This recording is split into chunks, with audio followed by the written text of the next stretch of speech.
नाज़रीन, मैं हूं आपका होस्ट अनूप फ़याज़ और आप देख रहे हैं हमारा यूट्यूब चैनल नेशनल न्यूज़ नामा।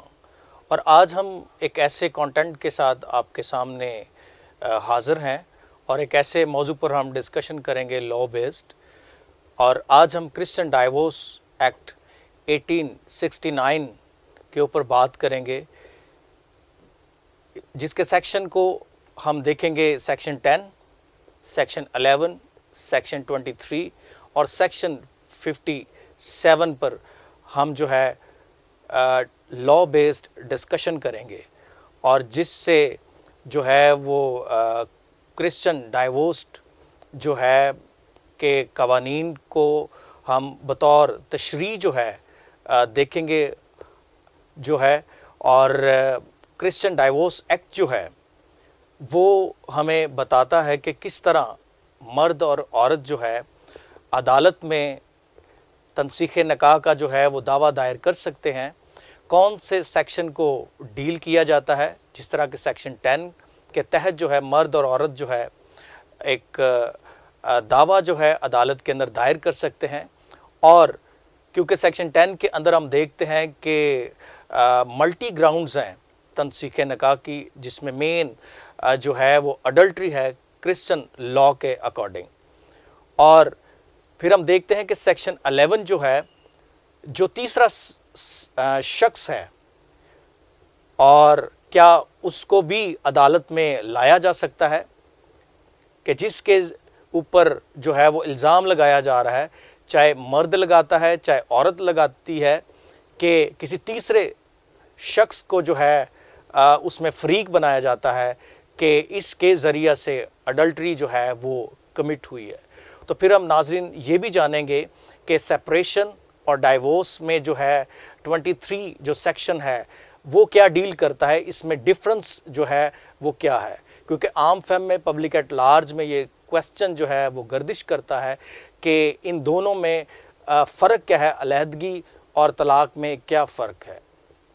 फिर हम देखेंगे कि जब भी कोई शख्स अदालत से टिकरी हासिल करता है तो वो कितनी देर के बाद जो है दोबारा जो है एक नए फरीक के साथ जो है वो शादी कर सकता है, जिसको सेक्शन 57 जो है क्रिश्चियन डाइवोर्स एक्ट 1869 का जो है वो डील करता है।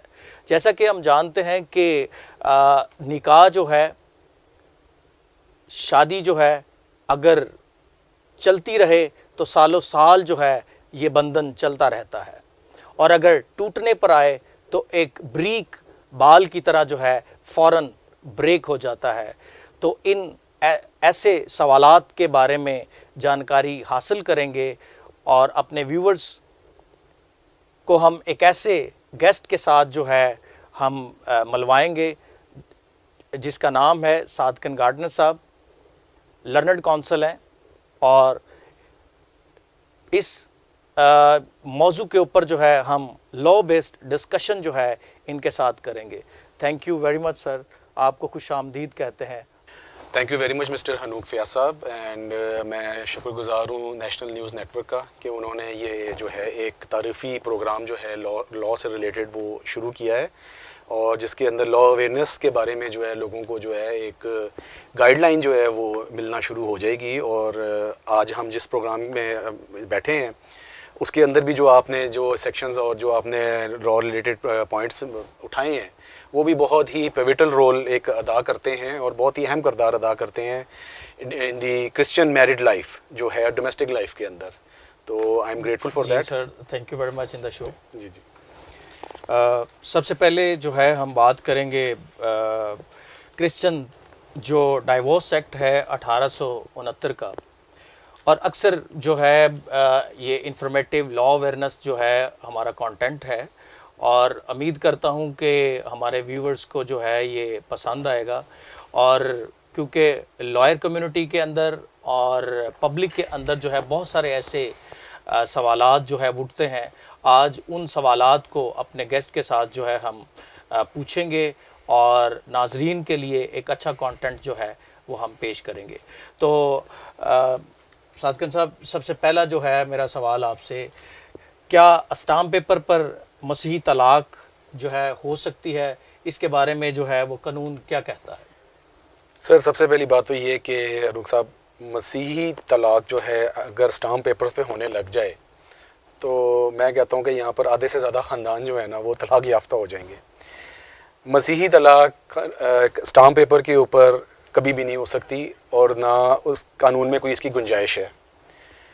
और मैं ये बताता चलूँ कि जिन लोगों को ये एक गलत फहमी है कि जी मसीही तलाक एक स्टाम्प पेपर के ऊपर हो सकती है, तो it is not like that. कानून इसकी ममानत करता है, कानून ऐसी तलाक को रिकग्नाइज़ नहीं करता, ठीक है। क्योंकि देखें, स्टाम्प पेपर पे तलाक होने का मतलब ये है कि ये एक ऑफर एंड एक्सेप्टेंस है।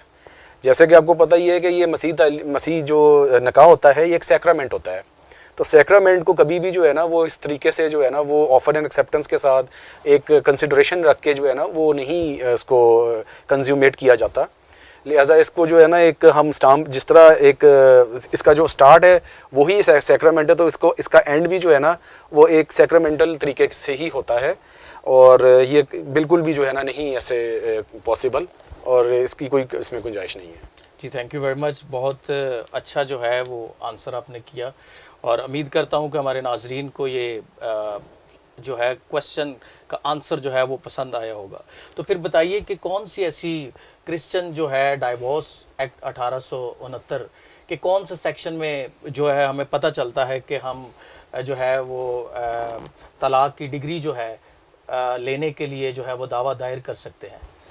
कानून क्या कहता है इसके बारे में? हनूक साहब, इसके अंदर सबसे पहले तो ये कि मैं सेक्शन 7 की बात करूँगा जो कि अभी ही चंद साल पहले रिस्टोर हुआ है।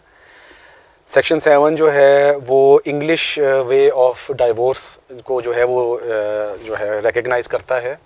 और उसमें ये तरीक़ेकार होता है कि जब हस्बैंड ने तलाक देनी है तो वो अपनी बीवी को बग़ैर किसी अडल्ट्री के इल्ज़ाम लगाए बग़ैर वो उसको तलाक दे सकता है, ठीक है। ये एप्लीकेशन औरत के लिए भी है, ठीक है। इसमें अडल्ट्री का कोई अमल दखल नहीं है, बस इसके अंदर सिर्फ एक लफ्ज़ बोला जाता है, मैरिज इज़ इर्रिट्रीवेबली ब्रोकन, यानी कि शादी एक ऐसे नेहज पे पहुंच चुकी है दोनों मियाँ बीवी की या स्पाउसेस की कि ऐसे मुकाम पे पहुंच चुकी है जहां पर दोनों का गुजारा बहुत मुश्किल है।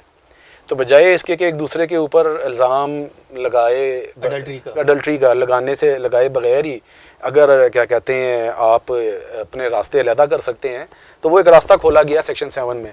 ये सेक्शन 7 जो है 1981 के अंदर ज़ियाउल हक दौर के अंदर इस्लामाइजेशन जब हुई थी, ठीक है। आपको पता जो कि वो डिक्टेटर थे और उन्होंने जो है वो हर जो है एंगल से चाहे वो इस्लाम हो या क्रिश्चियनिटी हो, हर चीज़ को वो एक मज़हब के एंगल में लेके चलते थे। तो उन्होंने जो है ना सेक्शन 7 को 1981 में जो है वो रिपील कर दिया था क्रिश्चियन जो है डाइवोर्स एक्ट 1869 के अंदर से। तो इसलिए जो है ना फिर हस्बैंड्स और वाइफ्स ने जो है ना रुजू करना शुरू कर दिया सेक्शन 10 की तरफ। फिर सेक्शन 10 अमल में आया।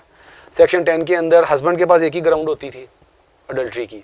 और तो नाजरीन को बताइए कि सेक्शन 10 जो है जी वो क्या कहता है तलाक के लिए, तलाक के दावे को दायर करने के लिए जी। इसकी क्या क्या ग्राउंड्स हैं? क्या सिर्फ हमारे पास जो है इन केस ऑफ अडल्ट्री है या कुछ सेक्शन 10 के अंदर जो है और भी ग्राउंड्स जो है मौजूद हैं?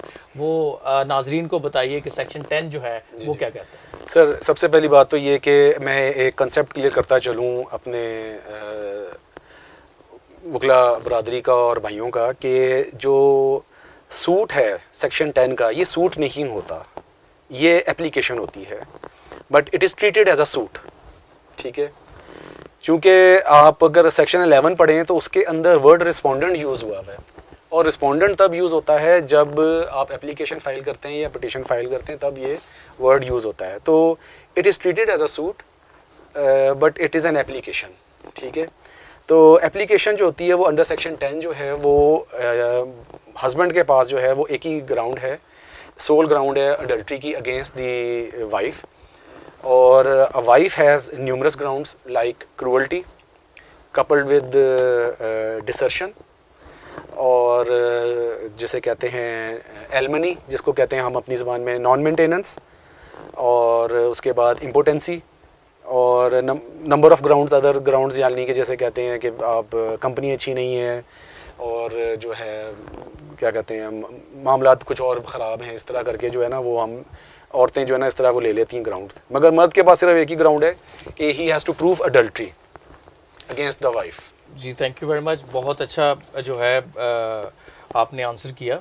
और मुझे ये बताइए कि क्या सेक्शन 10 के तहत जो है हम जब दावा दायर करते हैं तो चाहे मर्द करता है चाहे औरत करती है, तो इसमें इन केस ऑफ अडल्ट्री क्या जिसके ऊपर जो है इल्ज़ाम लगाया जा रहा है, अगर मर्द दावा दायर करता है, वो कहता है कि जी मेरी जो वाइफ है इसके रिलेशंस हैं किसी के साथ, या अगर जो है वो अपना औरत जो है वो दावा दायर करती है तो वो ये इल्ज़ाम लगाती है, क्या जिसके तहत इनके काज ऑफ एक्शन बने जो तीसरा शख्स है क्या उसको अदालत में जो है वो बुलाया जा सकता है? इसके ऊपर कानून क्या कहता है? और जिस तरह हमने बताया था कि सेक्शन 10 और अब मैं बात करने लगा हूँ सेक्शन 11 की, तो सेक्शन 11 जो है क्रिश्चियन डाइवोर्स एक्ट 1869 का जो है वो क्या कहता है इसके ऊपर? बड़ा अच्छा सवाल है हनूक साहब आपका।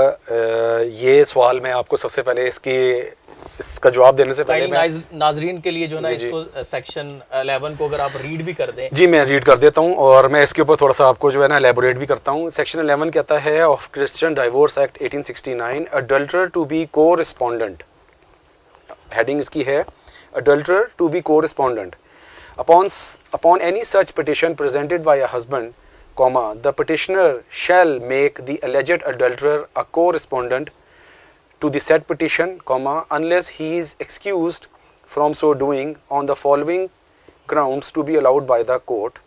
The ground is number 1, that the respondent is leading the life of her prostitute and that the petitioner knows of no person with whom the adultery has been committed. Number 2, that the name of the alleged adulterer is unknown to the petitioner although he has made due efforts of discover it. Number 3, that the alleged adulterer is dead. Full stop. अच्छा हनूक साहब, सबसे पहली बात तो ये जो आपने सवाल किया कि क्या alleged adulterer, ठीक है, let's say for the sake of arguments एक ही वाइफ है और उसने अडल्टी की और वो कोर्ट में जाता है कि जी मेरी वाइफ ने जो अडल्टी की और मैं इसको जो है ना डाइवोर्स देना चाहता हूँ। उसने सिर्फ अपनी जो एप्लीकेशन है उसकी डाइवोर्स की, उसके अंदर उसने सिर्फ जो है वो अपनी वाइफ को उसने पार्टी बनाया है।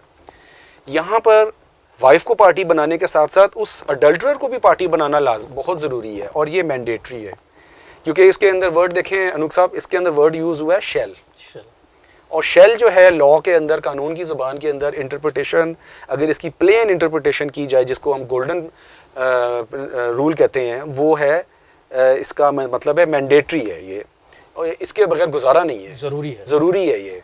और जैसे कभी आपके साथ डिस्कशन होती है तो ये गलत नहीं होगा कि ये जो है CPC की 711 है 711 है, ये एक पीनल प्रोविज़न है इसके अंदर, और अगर नहीं है तो फिर वो जो है दावा लाइबल टू बी डिसमिस्ड है।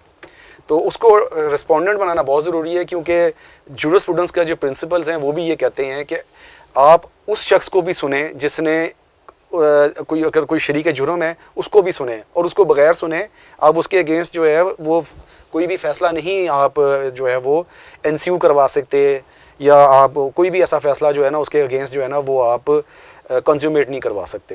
तो ओडाई अल्टीरियम पार्टियम का प्रिंसिपल ये कहता है कि here the other side wife as well as the co adulterer, the को रिस्पोंडेंट जिसको कहते हैं हम, वो भी पार्टी बनना ज़रूरी है।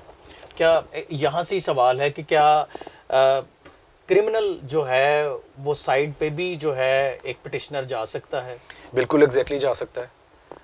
आप एप्लीकेशन दे सकते हैं, section 494 of Pakistan penal code, आप वो भी दे सकते हैं, वो रेमेडी भी अवेल कर सकते हैं।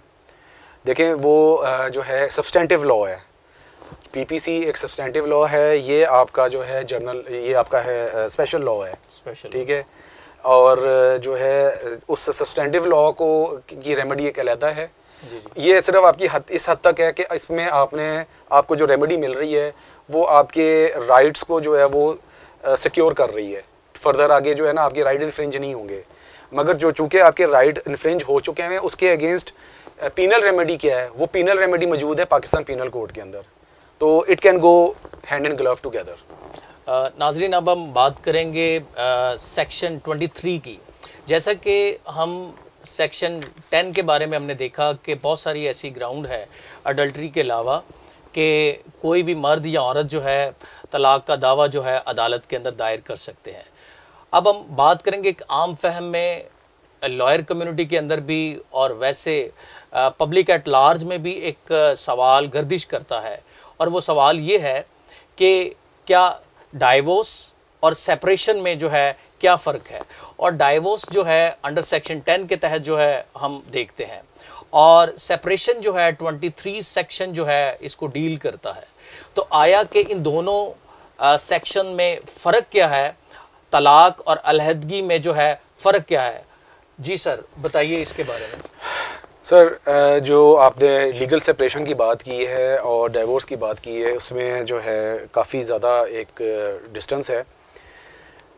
डाइवोर्स तो चले एक जो है चैप्टर क्लोज कर देती है, मगर जो जुडिशल सेपरेशन है, ठीक है, जिसको हम बोलते हैं मेंजा एट टोरा, वो आपका जो है कुछ हद देर के लिए जो है वो आपको रोकती है, एक दूसरे से मिलने से, रुजू करने से आपको जो है स्पाउसेस को वो रोकती है, और वो एक सर्टेन पीरियड के लिए होती है, ठीक है।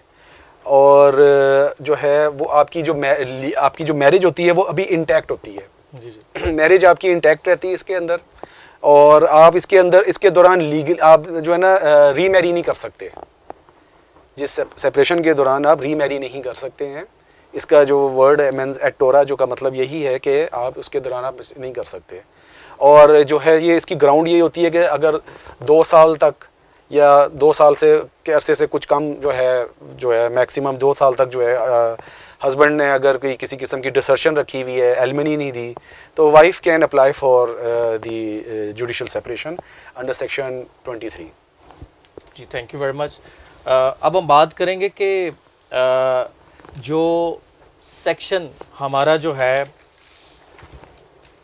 57, अक्सर एक और सवाल जो है गर्दिश करता है पब्लिक एट लार्ज के अंदर कि क्या तलाक याफ्ता मर्द और औरत जब वो अदालत से दावा दायर करके डिक्री जो है वो ले लेते हैं, आया कि वो कितनी देर बाद जो है वो दूसरे शख्स के साथ जो है वो शादी कर सकते हैं।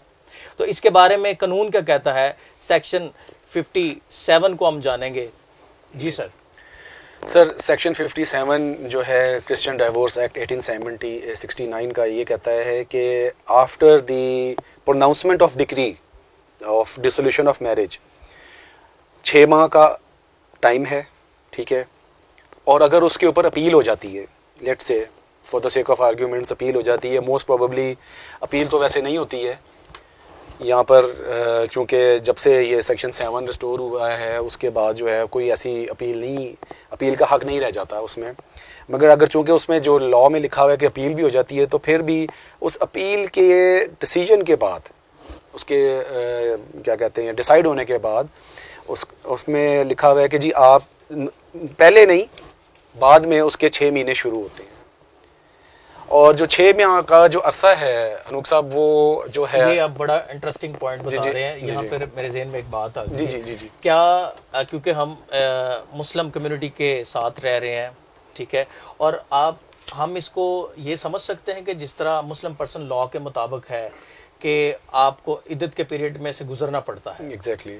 तो क्या ये सिमिलर लॉ है या Christian divorce act Muslim person law से थोड़ा सा फ़र्क है? इसके बारे में जो है हमारे नाज़रीन को बताइए। सर, ये ऑलमोस्ट इसका जो जिसे कहते हैं स्पिरिट सेम है, ठीक है।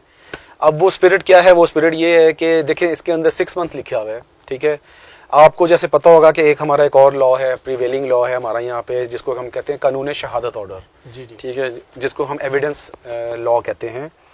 उसके अंदर जो लेजिटिमेसी ऑफ चाइल्ड है वो डेवलप होती है after passing of 6 lunar months, ठीक है। तो 6 ल्यूनर मंथ्स जो है वो उसको जो है वो क्लियर करता है कि जो चाइल्ड की लेजिटिमेसी है, लेजिटिमेसी ऑफ चाइल्ड वो कैसे डेवलप होगी। उसका ये क्वेश्चन जो है वो फैक्ट जो है वो जो है वो डेवलप होता है और वो उसका आंसर दिया जाता है उस पर। अब उसमें क्या, ये एक मैं आपको चीज़ बता देता हूँ कि जो हमारा 1984 का कानून शहादत ऑर्डर है वो एविडेंस लॉ ऑफ 1913 का जो एविडेंस लॉ है उसके ऊपर बेस करता है। जी जी। तो डेफिनेटली 1913 में अंग्रेज़ था, ठीक है, ब्रिटिश लॉ था, ब्रिटिश जो था राज था, और जो हमारा क्रिश्चियन डाइवोर्स एक्ट है वो भी ऑब्वियसली 1869 ब्रिटिश राज में ही बना, तो ब्रिटिश पार्लियामेंट में मंजूर हुआ। तो डेफिनेटली फिर वो 6 मंथ्स को इस 6 मंथ्स के साथ जो है वो कोरिलेट किया गया, कोइंसाइड किया गया, इसलिए वहाँ पे भी 6 मंथ्स है और वो आज भी 6 मंथ्स है।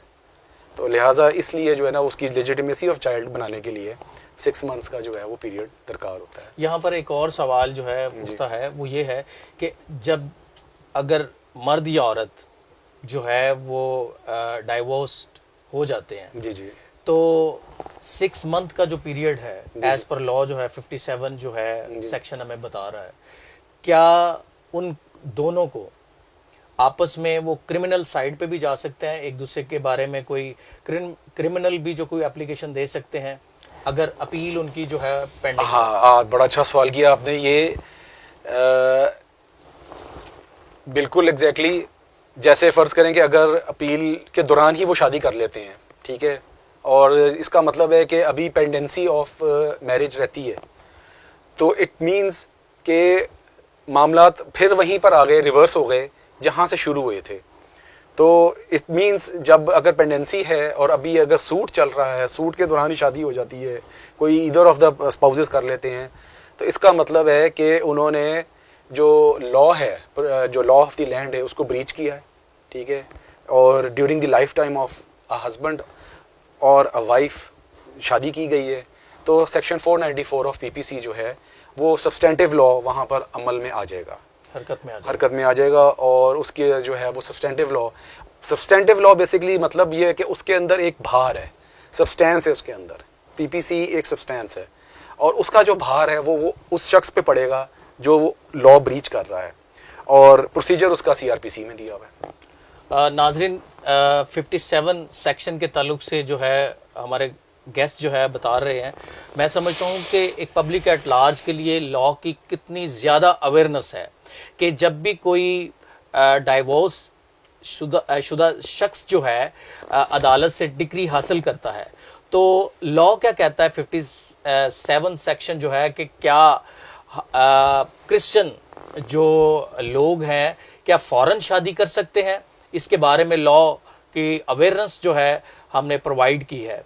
और thank you very much sir, thank you very much. और जिस तरह कहा जाता है कि जो मैरिज कॉन्ट्रैक्ट है अगर चलता रहे तो सालों साल जो है ये एक कॉन्ट्रैक्ट की तरह चलता रहता है, अगर टूटने पर आए तो एक बाल की तरह जो है फौरन जो है वो ब्रेक हो जाता है, टूट जाता है।